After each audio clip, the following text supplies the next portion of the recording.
ஒரு அழகான ராஜ்யத்தில் ஒரு மகாராணி ஆட்சி செஞ்சுட்டு இருந்தாங்க. தன்னோட சேனாதிபதியை கூப்பிட்டு, என்ன சேனாதிபதி, நம்ம நாட்டை சுற்றி இருக்கிற எல்லா ராஜ்யத்துக்கும் நம்மளோட படையெல்லாம் அனுப்பி வச்சிருக்கிறியா? யார் எப்போ நம்மளை பற்றி தவறாக பேசினாலும் அவங்க போரை தொடுக்க ஆரம்பிச்சிருங்க.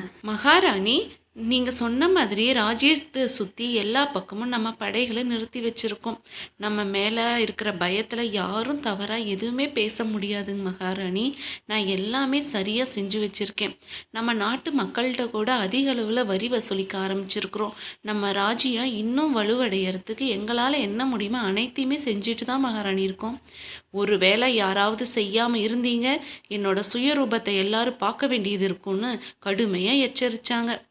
சேனாதிபதியும் பயந்துக்கிட்டு மக்கள்கிட்ட அதிக அளவில் வரி வசூலிக்க ஆரம்பித்தார். மக்கள்லாம் ரொம்ப ரொம்ப துன்பத்தை அடைஞ்சாங்க. ஊருக்குள்ளே மகாராணியை பற்றி பேச ஆரம்பித்தாங்க.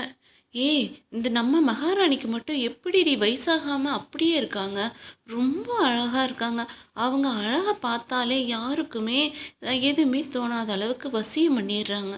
வசியமெல்லாம் இல்லடி, மகாராணியோட தோழியாக இருக்கிற அந்த கிழவி இருக்காங்கல்ல, அவங்களுக்கே அந்த ரகசியம் தெரியாது. மகாராணி மாதத்தில் ஒரு தடவை எதையோ ஒன்று சாப்பிட்றாங்க.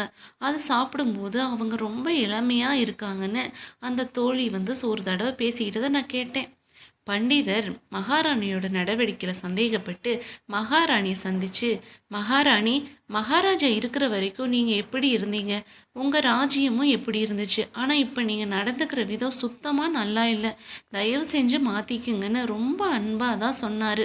மகாராணியை பற்றி தவறாக சொன்னதை கேட்டதும் மகாராணிக்கு பயங்கர கோபம் வந்து பண்டிதரை எப்படியாவது தீர்த்து கட்டணும்னு முடிவு பண்ணி பக்கத்தில் இருந்த கத்தியை எடுத்து, என் மேலேயே நீ குறை சொல்கிறியா, எவ்வளோ தைரியம் இருந்தால் ஒரு மகாராணி முன்னாடி கை நீட்டி நீ பேசுவ அப்படின்ட்டு கோவத்தில் சத்தக்குன்னு எடுத்து கத்தி எடுத்து குத்தி கொன்னுட்டாங்க. என்னை பற்றி யாராவது ஏதாவது தவறாக பேசுனா இனி இதுதான் சரியான பாடம் அப்படின்ட்டு கள்ளமாக சொல்லியே. இந்த மாதத்துக்கான அந்த விருந்து ரெடியாக இருக்கா? நான் சாப்பிட்டே ஆகணும், நேரம் ஆகிட்டே இருக்குது. என்னோடய தோல்லாம் பாரு நிறம் மாறிக்கிட்டே இருக்குது. நான் நிச்சயமாக அந்த சாப்பாட்டை சாப்பிடணும். மகாராணி தயாராக இருக்குது, நீங்கள் சாப்பிட்டா மட்டும் போதும்.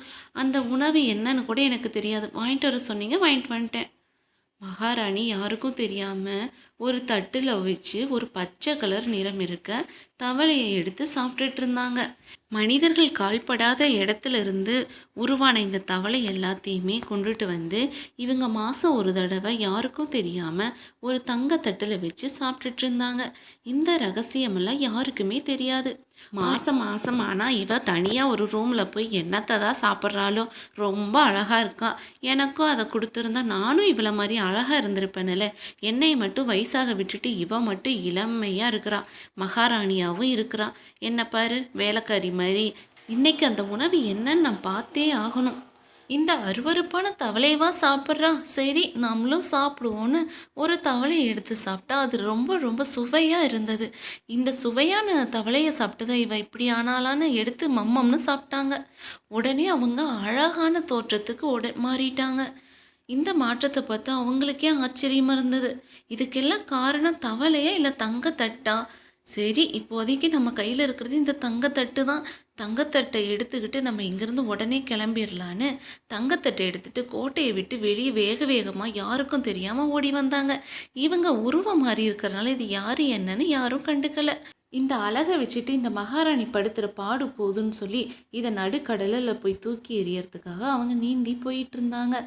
இந்த தகவலை தெரிஞ்ச மகாராணி பயங்கர கோபத்தோட, சேனாதிபதி எங்கே இருக்க, என்னோட மந்திர தட்டை அந்த கிழவி தூக்கிட்டு போயிட்டா, அவளை எங்கே இருந்தாலும் உடனடியாக தூக்கிட்டு வாங்க, அவளை துண்டு துண்டாக வெட்டி கூறு போடணும், என்னோட தங்கத்தட்டை திரும்ப கொண்டுட்டு வரலன்னா அவ்வளோதான். அந்த தோழி உருவ மாற்றம் அடைஞ்சிருந்தனால எங்கே தேடியுமே கிடைக்கல. இதனால் மந்திரத்தட்டு இல்லாமல் மகாராணி வயசாகி இறந்தும் போனாங்க. மந்திரத்தட்டுனால நீண்ட காலமாக உயிரோடு இருந்த மகாராணி மந்திரத்தட்டு இல்லாமல் இறந்து போயிட்டாங்க. இது போல் நல்ல கதைகளை கேட்குறதுக்கு மறக்காமல் சேனலை சப்ஸ்கிரைப் பண்ணுங்கள். தேங்க்யூ.